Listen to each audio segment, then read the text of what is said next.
Merci infiniment. Ni la couleur de la peau, ni l'intelligence, ni la force physique, ni l'espèce ne disent quoi que ce soit de la capacité à ressentir des expériences négatives ou positives. Il existe en revanche un critère qui détermine cette capacité à souffrir, à ressentir du plaisir, des émotions. Il s'agit de la sentience. Les êtres sentients ressentent, vivent leur vie subjectivement, ont des attentes et une volonté qui leur est propre. Le dauphin maintenu en captivité, la poule exploitée en batterie, le bison enfermé en cage, le cerf traqué qui meurt d'épuisement. Tous ces individus sont sentients. Tous ces individus ont une personnalité et fuient la souffrance. Tous ces individus doivent donc être défendus.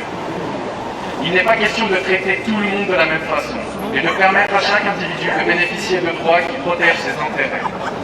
Nous ne pouvons plus accepter que les intérêts fondamentaux des autres animaux soient systématiquement foulés aux pieds au profit de nos intérêts futiles. Les mesures proposées actuellement sont on ne peut plus insuffisantes. Elles ne permettent pas de remettre en question le suprémacisme humain qui autorise toutes ces souffrances.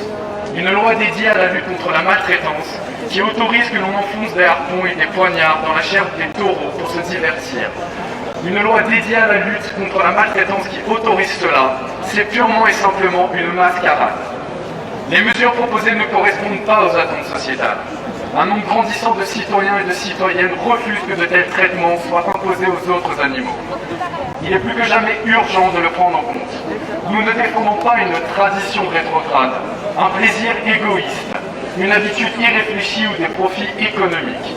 Nous défendons des victimes qui ne peuvent lutter contre l'oppression qu'elles subissent que par des moyens qui nous sont invisibles.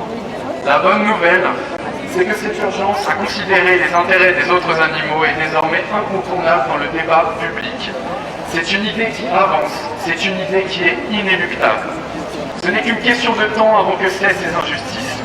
Mais ce temps qui passe se paie en millions de milliards de victimes enfermées, mutilées, vendues, exploitées, mises à mort. Nous ne devons donc plus attendre pour prendre des décisions fortes.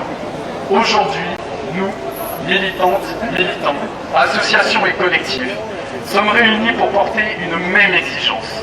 Ensemble, nous portons la voix qui est refusée à tous les autres animaux. Ensemble, nous exigeons que cessent la détresse, les mutilations, la traque, la peur, l'enfermement, la solitude, les mises à mort. Ensemble, nous exigeons la pleine intégration des autres animaux sentients dans notre cercle de considération juridique et morale. Ensemble, nous exigeons une loi. Merci. Merci JM2 et merci le projet Méduse. Si vous ne le connaissez pas, visitez leur site.